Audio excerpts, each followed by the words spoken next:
The autumn wind carries the last whispers of October through Riverside Park, scattering golden leaves across weathered pathways like scattered memories.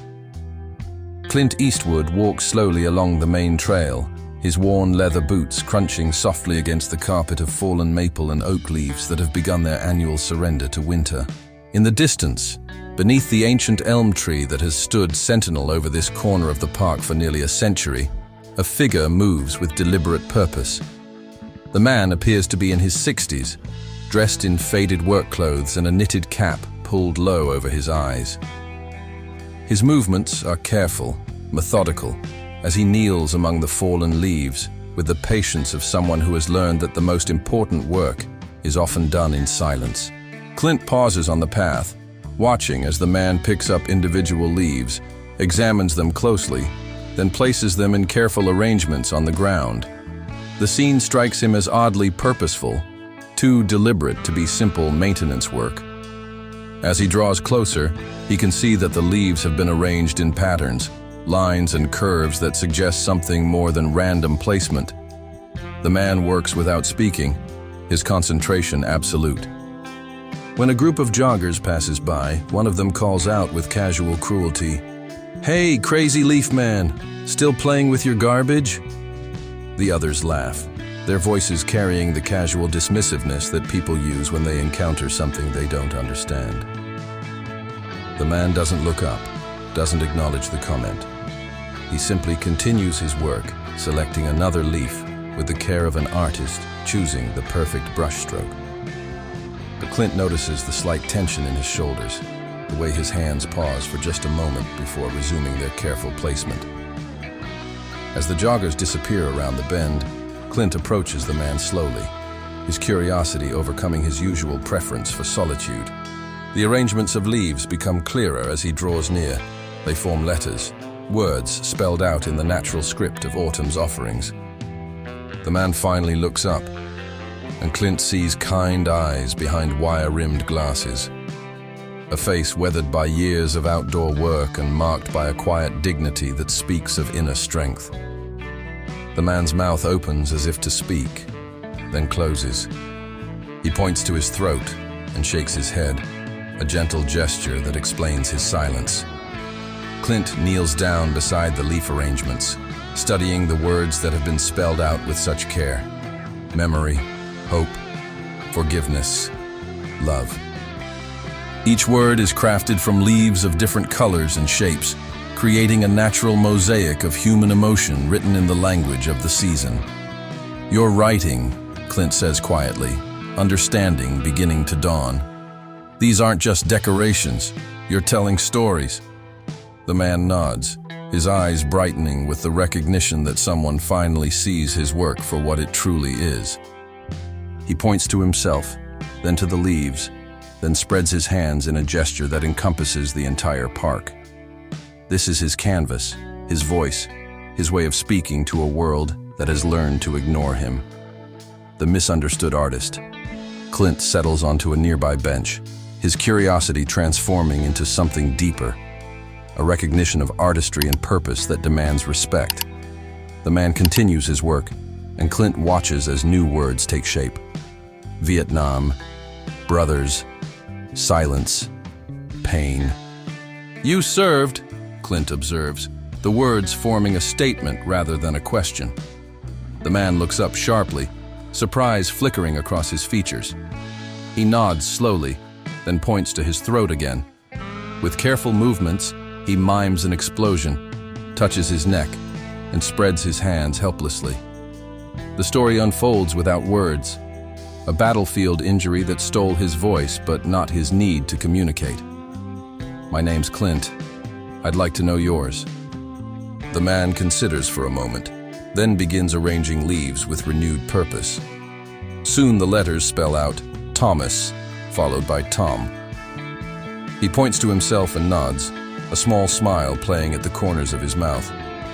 "Tom, it's good to meet you, Tom. How long have you been doing this, writing with leaves?" Tom holds up 5 fingers, then points to the ground where he's been working. 5 years of daily visits to this spot, 5 years of crafting messages that most people dismiss as the eccentric behavior of a man they've labeled as the crazy leaf guy. As if summoned by their conversation, a park maintenance worker approaches with obvious annoyance. "Mr. Eastwood? Sorry to bother you, but you should probably move along. This guy here's been making messes all over the park. We keep having to clean up after him." Clint's jaw tightens slightly, but his voice remains calm. "What kind of messes?" "Oh, you know, arranging leaves in patterns, making what he thinks are words. It's not natural. Leaves should just fall where they fall, not get organized into some kind of art project." "Have you ever looked closely at what he's making?" The maintenance worker shrugs dismissively. "Doesn't matter what it is. It's not his job to rearrange nature. That's what we're here for." Tom has been watching this exchange with growing discomfort, his hands still among the leaves, but his movements hesitant now. The joy that had animated his work begins to fade, replaced by the resigned acceptance of someone who has grown accustomed to being misunderstood. "Actually, it matters a great deal," Clint says, his voice carrying quiet authority.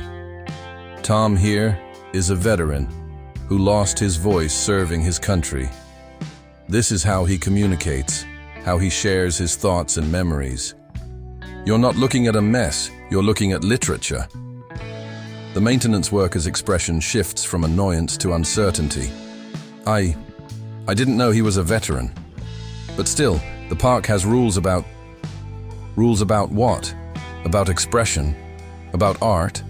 About a man finding a way to speak when words have been taken from him? Tom looks between the two men, then slowly begins gathering his leaves. He's preparing to leave, to avoid the confrontation that his presence seems to have caused. But Clint places a gentle hand on his shoulder. "Don't go, Tom. Your words belong here just as much as anyone else's." The stories in the leaves. Over the following weeks, Clint finds himself returning to the park regularly, drawn by curiosity about Tom's daily messages. Each visit reveals new combinations of words, new stories told in the temporary medium of fallen leaves. Some days the messages are simple, grateful, peaceful, remembering. Other days they form more complex narratives that speak of loss, hope, and the struggle to find meaning in silence. On a particularly cold morning in November, Clint arrives to find Tom arranging leaves that spell out, "Johnny, age 19, died for friends." The words are surrounded by leaves arranged in the rough shape of a cross, and Tom's movements are slower, more reverent than usual. "Johnny was important to you," Clint observes, settling onto his usual bench. Tom nods, then begins a new arrangement. "My son," followed by "helicopter crash," then Iraq 2003. The story emerges piece by piece, each leaf placed with the careful attention of a man crafting a memorial from the materials the earth has provided. "I'm sorry for your loss, Tom. No parent should have to bury their child." Tom looks up, and Clint sees tears in the older man's eyes. The silence between them is not empty but full, filled with shared understanding of loss, of the weight that some men carry long after the battles have ended. "Is this why you write? For Johnny?" Tom considers the question, then creates a new word. "Everyone." He points to the previous messages, then to the park around them, then to himself. His writing isn't just for his son, but for all the voices that have been silenced, all the stories that need telling. As they sit together in comfortable silence, a young mother approaches with her 5-year-old daughter. The child breaks away from her mother's hand and runs toward Tom's leaf arrangements, her eyes wide with wonder. "Mommy, look! The leaves are making words! How do leaves know how to spell?" The mother hurries forward, embarrassment coloring her cheeks. "Sophie, don't bother the man. Come away from there right now." But Sophie ignores her mother's urgency, kneeling down beside Tom's work with the fearless curiosity that only children possess. "Did you teach the leaves to write? That's so cool." Tom's face lights up at the child's enthusiasm. He nods and points to the word love, then to Sophie, then to her mother. The message is clear. This is what matters.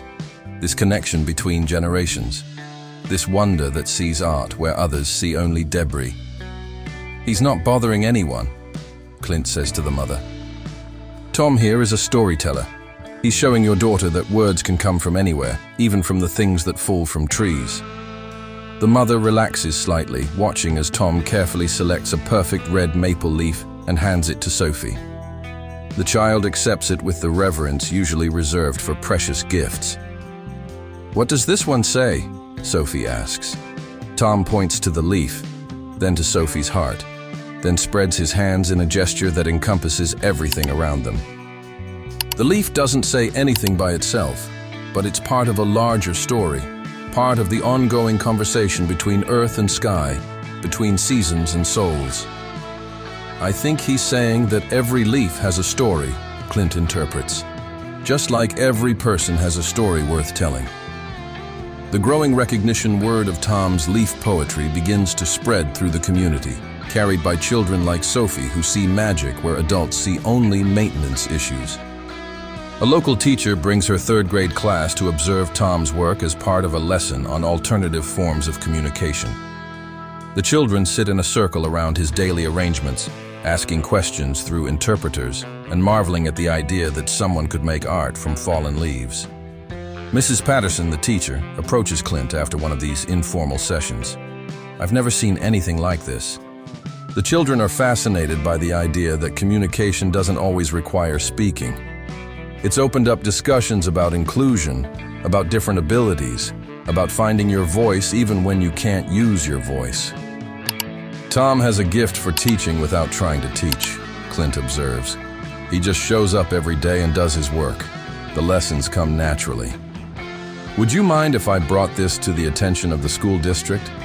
We've been looking for ways to incorporate more diverse perspectives into our curriculum, and this seems like a natural fit." Clint considers the question, watching as Tom carefully arranges leaves that spell out children, joy, future. "That's not my decision to make.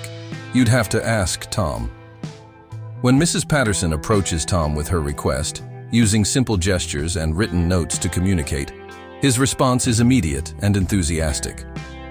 He nods vigorously, then begins creating a new message. Honored, grateful, yes. The partnership that develops between Tom and the school creates ripple effects throughout the community. Parents who had previously hurried their children past the crazy leaf man now stop to observe his work. Local artists begin visiting the park, intrigued by the concept of ephemeral art created from natural materials. A reporter from the local newspaper arrives one morning, drawn by the story of the veteran who creates poetry from fallen leaves. But when she attempts to interview Tom, she quickly realizes that the usual format of questions and answers won't work. Instead, she sits quietly and observes, watching as Tom's daily message takes shape. Stories, everywhere. Listen. The resulting article, titled "The Silent Poet of Riverside Park," transforms Tom's local recognition into something much larger. Letters begin arriving at the park office, addressed simply to Tom, the leaf writer. Veterans from around the country share their own stories of finding alternative ways to communicate trauma and healing. Art therapists reach out, interested in Tom's methods. Children send drawings inspired by his leaf arrangements. But with recognition comes unwanted attention. Park administrators receive complaints from visitors who feel that Tom's activities don't belong in a public space. A city council member suggests that designated areas should be established for artistic expression to prevent conflicts with traditional park uses. They want to put him in a cage, Clint tells his friend Eddie during one of their weekly coffee meetings. Give him a little corner where he can do his art without bothering anyone. Maybe that wouldn't be so bad, Eddie suggests. At least he'd have official permission to continue his work. You're missing the point. Tom doesn't write in a vacuum. He writes in relationship to the place, to the people who pass by, to the seasons as they change. Put him in a designated area, and you kill the very thing that makes his work meaningful. The deeper story. As winter approaches and the supply of fresh leaves diminishes, Tom's messages become more sparse, but somehow more poignant. He begins incorporating other natural elements, twigs, stones, seed pods, into his compositions. The words adaptation, persistence, survival appear spelled out in materials that speak of nature's resilience. During one of their regular encounters, Clint notices that Tom has arranged materials to spell out family, wife, gone. The message is accompanied by a small arrangement that resembles a wedding ring, crafted from bent twigs and small stones. "You lost your wife too," Clint observes gently. Tom nods, then creates a new message. Cancer, 2 years, alone. The story of his loss unfolds gradually, each element placed with the care of someone handling sacred memories. "Is that why you started writing? After she died?" Tom considers the question, then begins a more complex arrangement.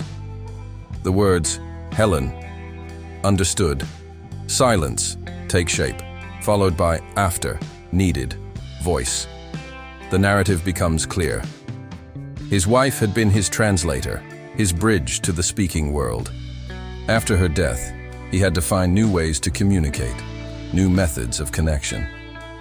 "She would be proud of what you've accomplished here," Clint says.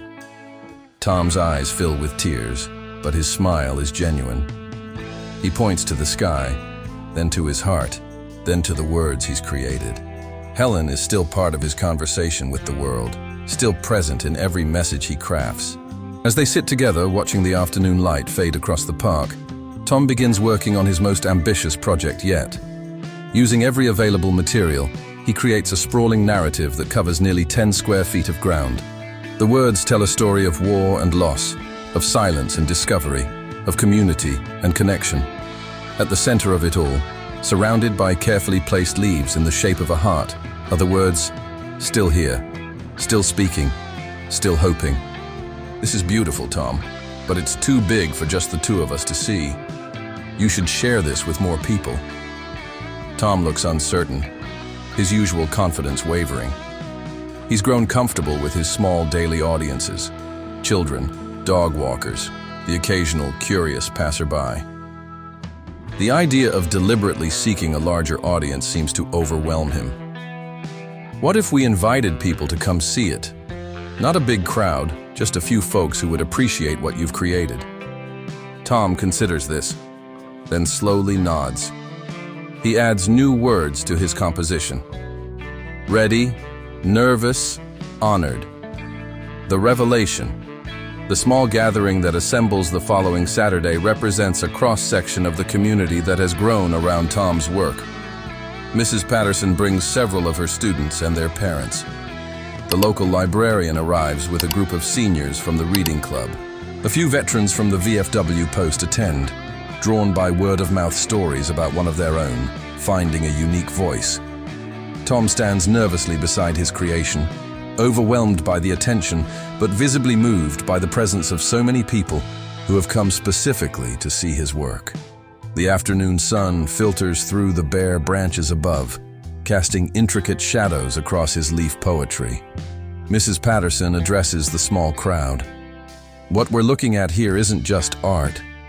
It's communication in its purest form. One human being reaching out to others, sharing experiences and emotions in a language that transcends spoken words. A veteran in his 70s approaches Tom and extends his hand. "I was in Vietnam too, son. Different time, different place, but I understand the silence. What you're doing here, it gives voice to all of us who came back different." Tom shakes the man's hand, and something passes between them. The recognition that only exists between those who have shared certain experiences.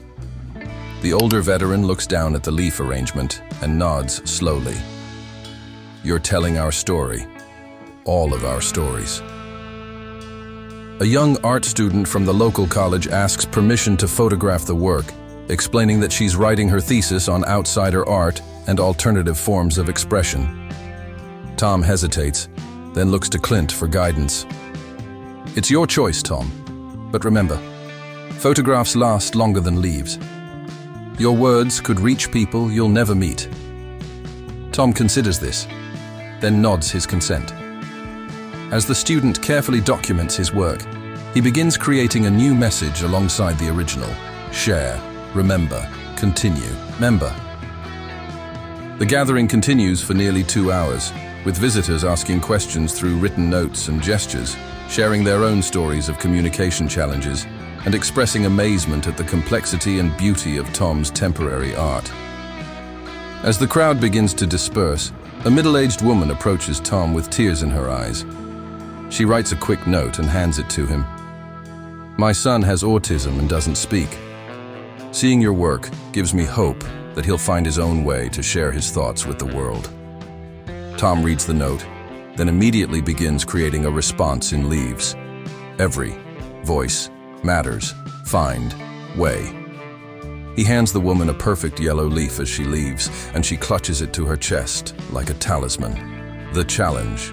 The success of the gathering draws unwanted attention from city officials who view Tom's growing popularity as a potential problem.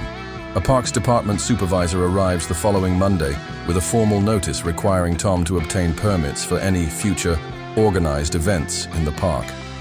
"I'm sorry, Mr. What did you say your name was?" the supervisor asks, looking uncomfortable as he realizes Tom cannot answer.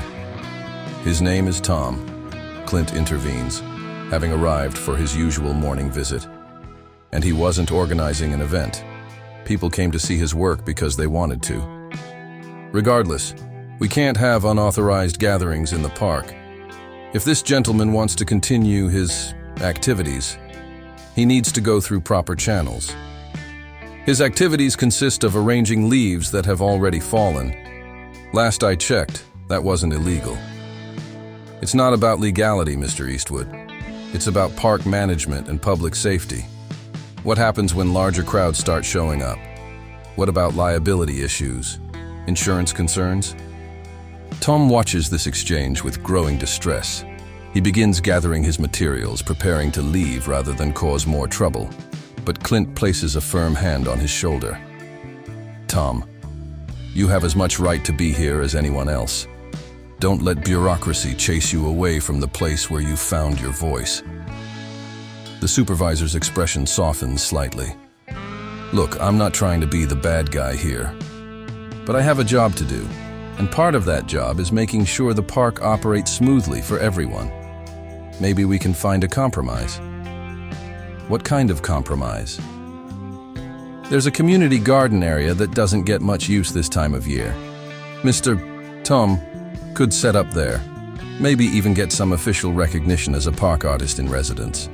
It would give him legitimacy and protect the department from liability issues." Tom looks between the two men, uncertainty written across his features. He begins spelling out words in leaves. Afraid, change, here, home. "This is his home," Clint explains. "This tree, this spot. It's where he found his voice after losing it. Moving him somewhere else would be like asking a poet to write in a language he doesn't speak." The supervisor looks genuinely conflicted. "I understand the emotional attachment, but I have to think about practical concerns. What if I could arrange for this area to be designated as an artistic space? Official recognition, but in the same location." Tom considers this proposal, then slowly begins creating a new message. Compromise. Trust. Try. The transformation. The official designation of Tom's corner of the park as the Veterans Expression Garden comes with both benefits and challenges. A small plaque acknowledges the space as dedicated to alternative forms of communication and artistic expression, and Tom receives official permission to continue his work without interference. But the formalization of his activities also changes their nature. What had been spontaneous and intimate becomes somewhat institutionalized. Tour groups begin including Tom's garden in their routes through the park. Photography enthusiasts arrive with professional equipment, treating his daily creations as performance art rather than personal expression. Tom struggles with the increased attention, his movements becoming self-conscious when he notices cameras pointed in his direction. The natural flow of his creativity seems disrupted by the awareness that everything he creates will be observed and potentially documented. It's different now. Clint observes during one of their morning meetings. "You're not just writing for yourself anymore." Tom nods sadly, then creates a message that reveals his inner conflict. Grateful, but lost, private thoughts. Maybe privacy was part of what made this special. The fact that most people ignored you meant you could write whatever you needed to write. Tom adds new words: miss, silence, understood, only, US. The friendship that has developed between the two men has become one of the most meaningful aspects of Tom's daily routine. Clint's presence provides a witness to his work, someone who understands the significance of each carefully placed leaf without needing explanation or translation. "What if we found a way to have both?" Clint suggests. "Keep the official space, but also find times when you can work without an audience." Tom looks interested, and Clint continues. "Early mornings, before the park gets busy, late afternoons when the tour groups have gone home, times when it's just you and the leaves and whatever you need to say." The idea of reclaiming some private time for his work energizes Tom. He begins arriving at the park before dawn, creating messages in the pre-sunrise quiet that feel more personal, more connected to his original motivation. These early morning compositions often disappear before most visitors arrive, scattered by wind or disturbed by maintenance crews, but their temporary existence serves Tom's need for unobserved expression. During these quiet hours, his messages become more introspective. Lonely, afraid, aging, wondering, purpose. The public Tom creates uplifting messages about hope and community, but the private Tom explores darker emotions that come with loss and isolation. Clint begins arriving earlier to share these quieter moments, understanding that witnessing Tom's more vulnerable expressions is both a privilege and a responsibility. Their friendship deepens through shared silence, through the mutual recognition of two men who have learned that the most important conversations often happen without words. The crisis. The delicate balance between public recognition and private expression is shattered on a cold December morning when Tom arrives at his garden to find his space vandalized.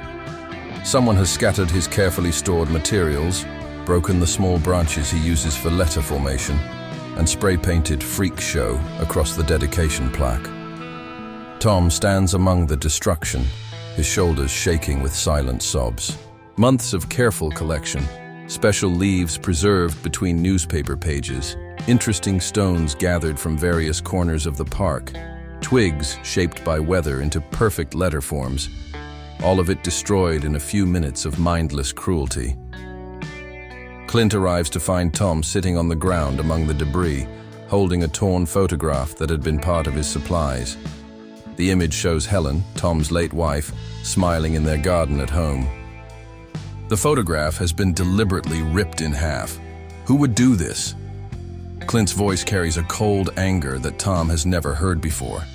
Tom shakes his head helplessly, then begins gathering pieces of his destroyed materials with the mechanical movements of someone in shock. He's not trying to restore anything. The damage is too extensive. But his hands need something to do, while his mind processes the cruelty. We'll find out who did this. The park has security cameras. Tom looks up and shakes his head again, more emphatically this time. He finds an undamaged stick and writes in the dirt, "No police, makes worse." "Tom, this is vandalism. It's a crime. You can't just let someone destroy your work and walk away." But Tom has already begun walking toward the park exit, carrying the pieces of Helen's photograph. His message is clear. He's done. The public attention, the official recognition, the violation of his sacred space. It's all become too much. Clint follows him to the parking lot, where Tom's ancient pickup truck sits like a refuge from the complications that fame has brought to his simple practice. Don't let them win, Tom. Don't let one angry person destroy what you've built here. Tom stops beside his truck and turns to face Clint. For the first time since they've known each other, his expression shows anger alongside the sadness. He pulls out a piece of paper and writes quickly, "They already won. Made something pure into something public. Now this, too much." But what about the children who come to see your work? What about the veterans who find inspiration in your courage? What about all the people who've learned that communication comes in many forms? Tom's anger softens, but his resolve remains firm. He writes again, "We'll remember, we'll treasure, but can't continue here. Need to find new quiet place." As Tom drives away, Clint stands alone in the parking lot, understanding that something precious has been broken that goes beyond damaged materials or spray-painted signs. The intersection of art and community, of private expression and public witness, has reached a crisis point that may not be resolvable. The search for 3 weeks, Clint searches the town's parks and green spaces, looking for signs of Tom's leaf writing. He checks the community garden area behind the library, the quiet corner of Memorial Park where veterans often gather, even the wooded area near the cemetery where Helen is buried. But Tom seems to have vanished as completely as his leaf messages once did when scattered by autumn winds. The official response to the vandalism has been appropriately outraged, but ultimately ineffective. The security cameras were too distant to capture clear images of the perpetrator, and without Tom's cooperation, the police investigation lacks direction. The Parks Department has installed better lighting and increased patrols, but the damage to the community's sense of safety and inclusion has already been done. Mrs. Patterson brings her class to the empty Veterans Expression Garden, hoping to show them Tom's latest work, only to find the space cleaned but sterile. The maintenance crew has removed all traces of the vandalism, but also all traces of Tom's presence. Without his daily messages, the area looks like any other corner of the park. "Where did the leaf man go?" Sophie asks, the same child who had first shown wonder at Tom's ability to teach leaves to spell. "He had to go somewhere else for a while," Mrs. Patterson explains, but her own voice carries uncertainty about whether Tom will ever return. The absence creates a void that extends beyond the physical space. Teachers who had planned lessons around alternative communication struggled to explain the concept without Tom's living example.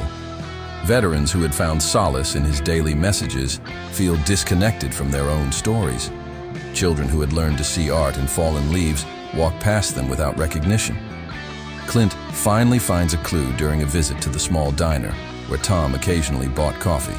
The waitress, a young woman named Sarah, mentions seeing him at the Riverside Cemetery early one morning, sitting beside a grave and arranging leaves in careful patterns. "I didn't want to bother him," she explains. "He looked like he needed to be alone, but I could see from the road that he was making words with leaves, just like he used to do in the park." The next morning, Clint drives to the cemetery as the sun rises over the headstones and monuments.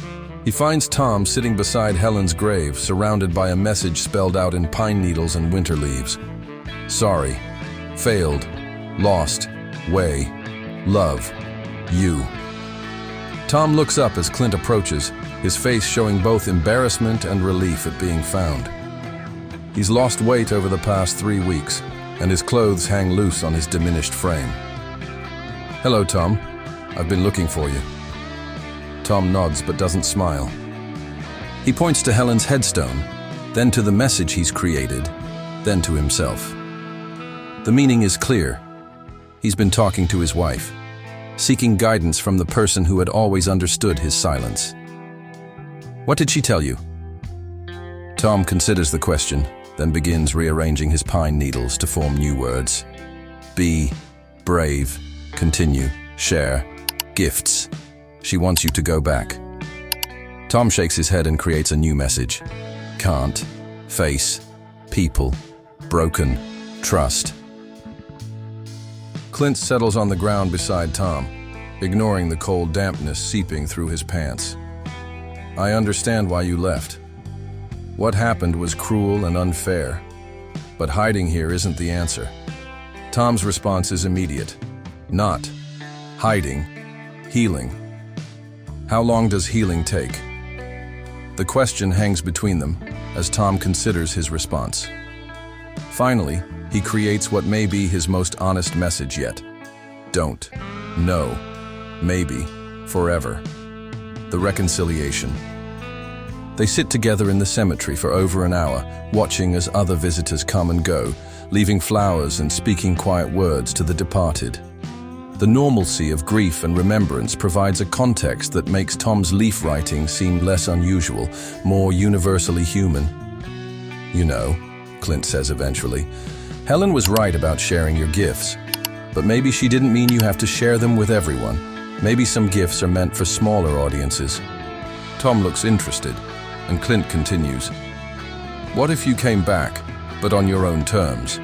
No official designation, no tour groups, no publicity. Just you and your words and whoever happens to be paying attention. Tom creates a single word, scared. Of what? More words appear. Being, hurt, again, losing, voice, again. Tom, they already took your voice once in the war. They can't take it again unless you let them. Your voice isn't in your throat anymore. It's in your hands, in your eyes, in your ability to see beauty and meaning in fallen leaves. No one can destroy that unless you stop believing in it. Tom stares at his hands for a long moment, then begins creating the longest message Clint has ever seen him attempt. Using every available leaf and needle, he crafts a narrative that covers several square feet around Helen's grave.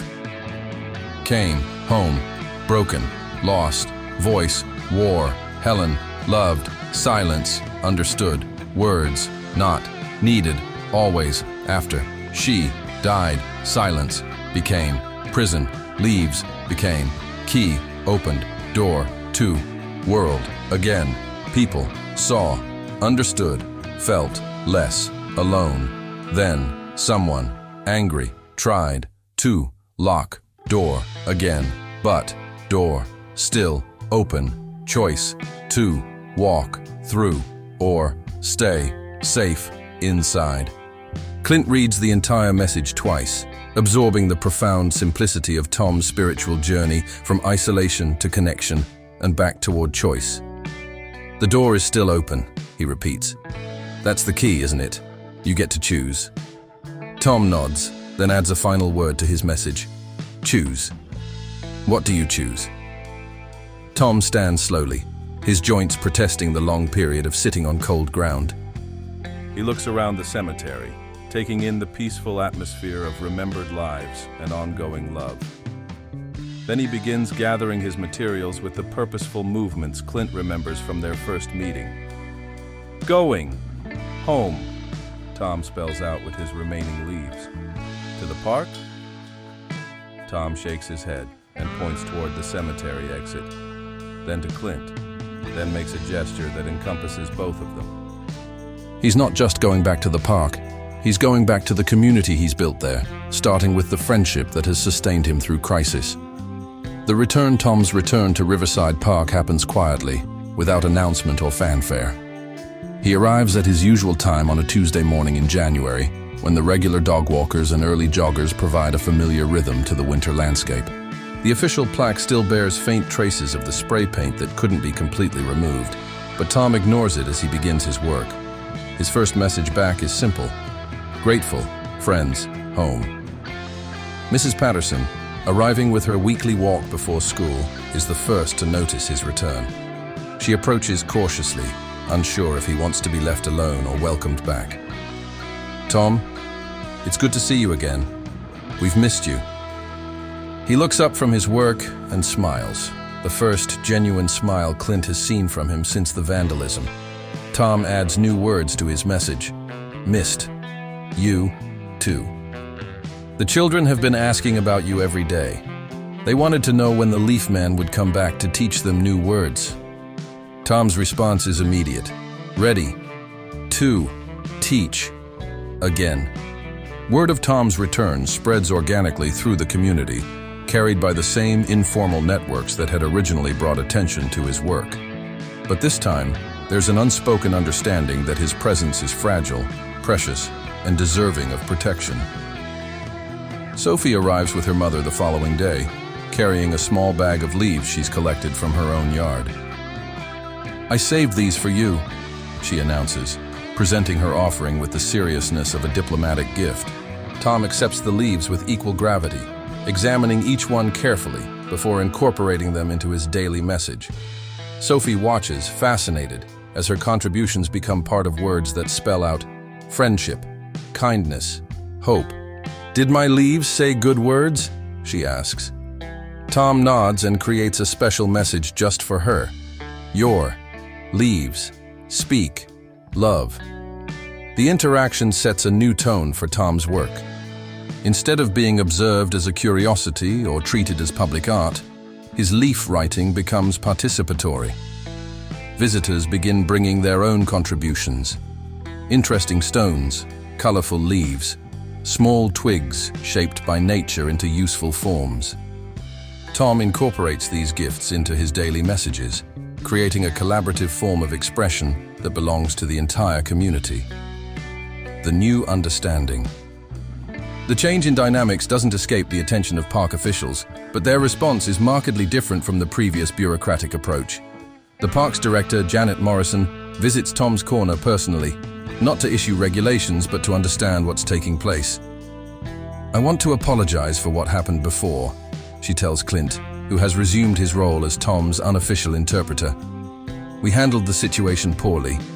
We turned something organic and beautiful into something institutional and vulnerable." "Tom doesn't hold grudges," Clint replies. "He's focused on moving forward, not looking back. I'd like to find a way to support what he's doing without turning it into a circus again. Maybe some basic protections without formal designation." Tom, overhearing the conversation, begins creating a response. "Grateful. Protection. Not publicity. Understood. What if we just made sure this area gets cleaned around your work instead of cleaning it up? Small signs asking visitors to be respectful. Nothing that draws attention, just common courtesy." Tom considers this offer, then adds to his message, "Yes, simple, respect." The agreement that emerges is elegant in its simplicity. No official designation, no formal recognition, just basic protection for Tom's workspace and implicit support for his daily practice. The maintenance crew learns to work around his arrangements, and small, unobtrusive signs remind visitors that the space is being used for artistic expression. More importantly, the community that has grown around Tom's work develops its own protective instincts. Regular visitors understand the unwritten rules. Photographs are welcome, but flash is discouraged. Contributions are appreciated, but Tom's artistic vision is primary. Children's questions are encouraged, but Tom shouldn't be overwhelmed by constant demands for interaction. The deepening practice. As winter progresses into spring, Tom's work evolves to incorporate the changing seasons. Snow provides a temporary canvas for messages spelled out in dark twigs and stones. Early spring bulbs create punctuation marks in sentences formed from last year's remaining leaves. The cyclical nature of his materials reinforces the themes of renewal and continuity that run through his daily messages. Rebirth, second, chances, growth appear frequently in his spring compositions, but so do words like memory, Johnny, Helen, gratitude, reminding observers that healing doesn't mean forgetting. Clint notices that Tom's messages have become more personal again, less focused on universal themes and more willing to explore individual emotions. The return of privacy, the knowledge that his work won't automatically become public spectacle, has restored his willingness to be vulnerable in his expression. One morning in late April, Tom creates his most ambitious piece since returning, a sprawling narrative that incorporates early wildflowers, fresh green leaves and stones to tell the story of a man learning to live with loss while remaining open to connection. The piece takes him 3 hours to complete, and when finished, it covers nearly 20 square feet of ground. "This is remarkable, Tom. You're not just writing words anymore. You're creating landscapes of meaning." Tom's response reveals his growing confidence. Learning, expanding, voice, stronger. "Your voice was always strong. You're just learning to trust it again." Tom adds a final element to his composition: trust, earned, daily. The student becomes teacher. The relationship between Tom and the community reaches a new level when Mrs. Patterson asks if he would be willing to work directly with her students on a special project about alternative communication. Instead of just observing his work, the children would learn to create their own leaf messages under his guidance. Tom's enthusiasm for the project is evident in his immediate response. Honored, excited, yes. The first session takes place on a warm May morning, with 12 third graders sitting in a circle around Tom's usual workspace. Each child has brought a notebook and pencil, expecting a traditional lesson, but Tom has other ideas. He begins by showing them how to really see a leaf, not just its color and shape, but its texture, its weight, the way light passes through its surface. He demonstrates how different leaves create different effects when arranged together, how shadows and spaces between elements can be as important as the elements themselves. "Mr. Tom, how do you know which leaves to use for which letters?" asks Marcus, a boy who usually struggles with traditional writing. Tom selects several leaves of different sizes and shapes, then arranges them to spell Marcus's name. But instead of using uniform letters, he shows how the natural variations in the leaves can express personality. Pointed leaves for sharp consonants, rounded leaves for soft vowels, torn edges for letters that trail off like the end of a spoken word. "It's like the leaves are alive," exclaims Sarah, one of Sophie's classmates. "They're not just making letters, they're showing feelings." Tom nods enthusiastically and creates a new demonstration. The word happy, spelled out in bright yellow leaves that seem to dance with energy, followed by sad in brown, drooping leaves that convey melancholy through their very posture. The children spend the next hour creating their own leaf messages, with Tom moving among them, offering gentle guidance and encouragement. Some spell out simple words like mom or dog, while others attempt more complex expressions like "I miss my grandpa" or "spring makes me smile." But the real breakthrough comes when Marcus, the boy who struggles with writing, creates a message that uses no letters at all. Instead, he arranges leaves in patterns that somehow convey the concept of movement, of running, of freedom. When asked to explain his creation, he points to it and says, "It's how I feel when I'm on my bike." Tom studies Marcus's work with the same attention he gives his own, then creates a response. Art speaks all languages. The ripple effect. The success of the children's workshop inspires other community groups to explore their own connections to Tom's practice.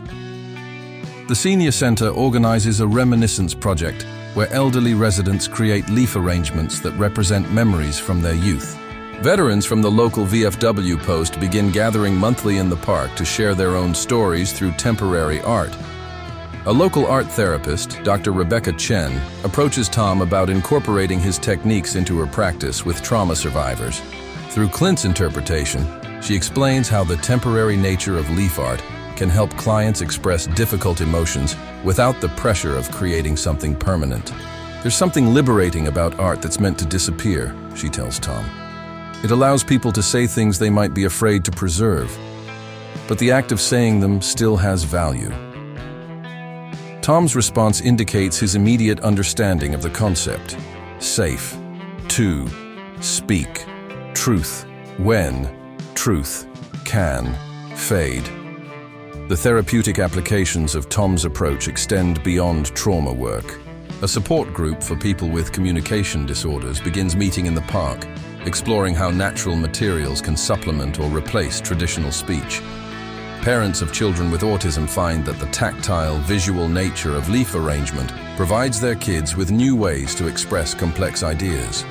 Each group that discovers Tom's method adapts it to their own needs, creating variations that maintain the essential spirit while serving different purposes. The park begins to feel less like a single artist's workspace and more like a laboratory for human expression. And the recognition.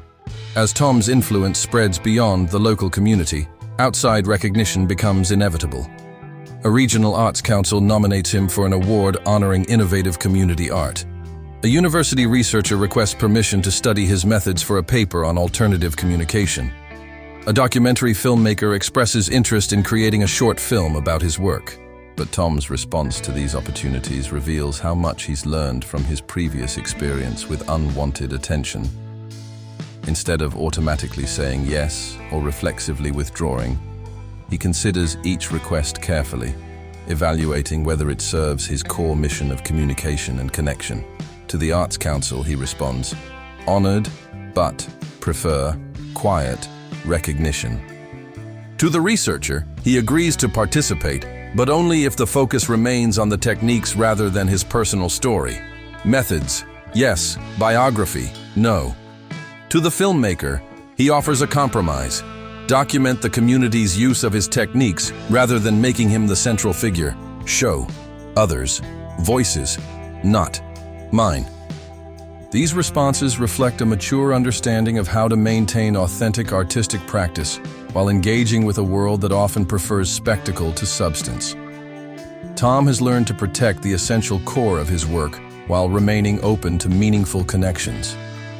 Clint watches this evolution with deep respect for Tom's growing wisdom.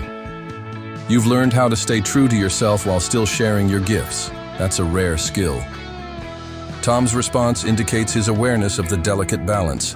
Helen, would, be, proud, found, way, to, speak, without, losing, soul. The full circle. On a crisp October morning, exactly 1 year after Clint first discovered Tom arranging leaves beneath the ancient elm, the two men find themselves in the same positions. Tom creating his daily message, Clint observing from the weathered bench. But everything else has changed. The park bustles with gentle activity as various community groups pursue their own expressive projects inspired by Tom's example. Children from Mrs. Patterson's class work on a collaborative piece near the playground. Senior citizens share stories while arranging fallen leaves into memory patterns. A small group of veterans creates a temporary memorial using natural materials. Tom's own work has evolved far beyond simple word spelling. His current piece integrates multiple layers of meaning. Words spelled in leaves, patterns created with stones, shadows cast by carefully positioned twigs. The overall effect creates a complex narrative about seasonal change, human adaptation, and the persistence of beauty in the face of loss. Look what you've started, Tom. This whole community has learned to speak in new languages because you had the courage to share your voice. Tom pauses in his work to survey the scene around them. His expression shows wonder at the organic growth of creative expression that has emerged from his simple daily practice.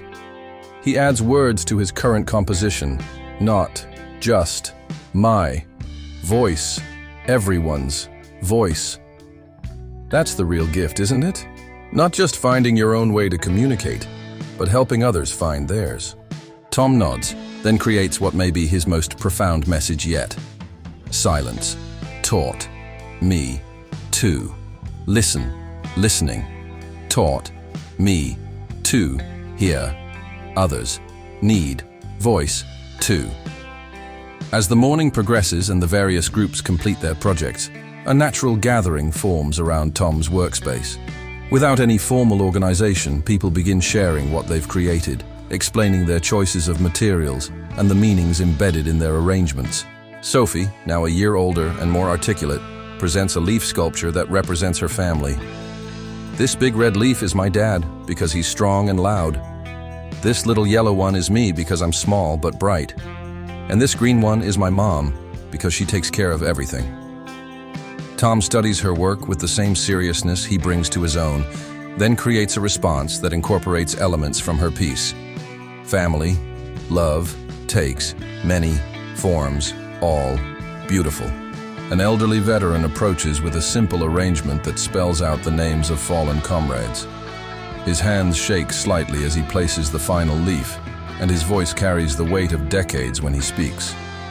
Tom, you showed me that I don't have to carry these names alone. I can share them, honor them, let them be part of something larger. Tom's response bridges generations of military service. Remember, together, honor, together, heal, together. The legacy. As the informal gathering begins to disperse and people head home for lunch, Clint and Tom remain at the bench, surrounded by the temporary artworks that will be scattered by evening wind and tomorrow's maintenance crew. The ephemeral nature of the expression no longer feels like limitation, but like freedom. The freedom to create without the burden of permanence, to speak truth without the pressure of perfection. Do you ever miss the old days, when it was just you and the leaves and no one paying attention? Tom considers the question carefully, watching as the last families pack up their materials and head toward the parking lot. His response reveals the depth of his transformation. Miss, quiet, sometimes, but not loneliness, connection, worth, less, solitude. You found a way to have both, private moments for personal expression and shared times for community building. Balance, Tom writes, learned, hard, way, but learned. As they prepare to leave, Tom creates one final message for the day, using the finest leaves he's collected and positioning them where the afternoon light will illuminate them perfectly. Grateful for friend who saw words when others saw only leaves. Clint reads the message and feels the weight of their shared journey. From that first moment of curiosity about a strange man arranging debris to this recognition of profound friendship built on mutual respect and understanding. I'm grateful too, Tom. You taught me that communication isn't about having the right words.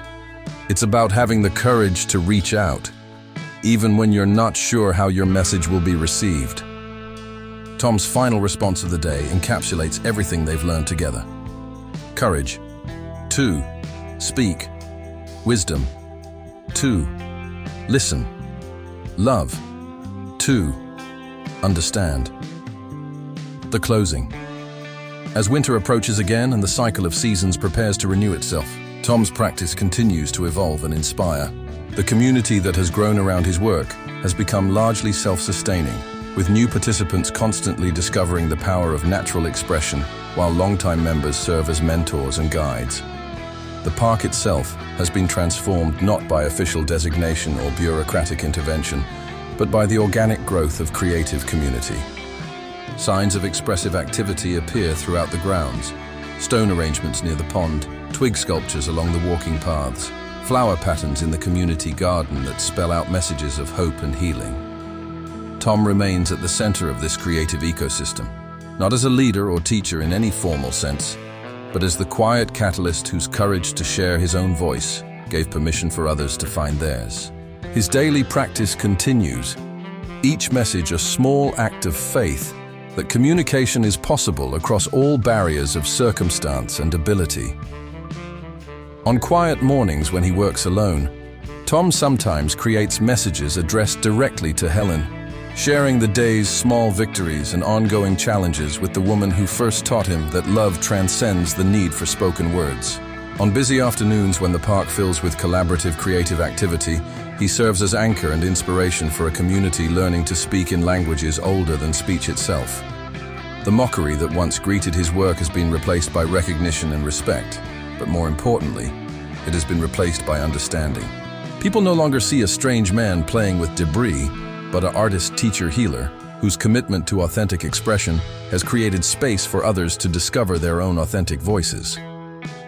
Sometimes silence says more than words. Sometimes the most profound communication happens without sound. Sometimes the courage to speak in your own language gives others permission to discover theirs. Tom's legacy isn't measured in the permanence of his leaf arrangements. They scatter with each wind, dissolve with each rain, decompose with each season. His legacy lives in the community of voices he has helped birth, in the children who see art in fallen leaves, in the adults who have learned that expression takes countless forms, and in the simple truth that every person has something worth saying if the world will take time to listen. The language of leaves may be temporary, but the connections they create between human hearts are as enduring as love itself. In teaching others to write with the materials that Earth provides, Tom has reminded an entire community that communication is not about having the perfect words. It's about having the courage to reach across the silence and touch another soul. And in the end, that courage, quiet, persistent, generous, may be the most important message of all. This story reminds us that true communication transcends the boundaries of speech and hearing, of ability and disability, of conventional and unconventional expression. In a world that often moves too quickly to notice the quiet voices around us, Tom's patient practice of leaf writing serves as a powerful reminder that every person has something valuable to say. We just need to learn how to listen in all the languages that human creativity can devise. The measure of a community isn't found in its capacity to make everyone the same, but in its willingness to celebrate the unique ways each member contributes to the larger conversation. When we create space for alternative voices, we don't just help individuals find expression, we enrich the entire symphony of human communication. Sometimes the most profound teachers are those who never intended to teach, who simply live their truth with such authenticity that others are inspired to discover their own. Tom's transformation from isolated veteran to community catalyst demonstrates that healing is rarely a solitary journey. It happens in relationships.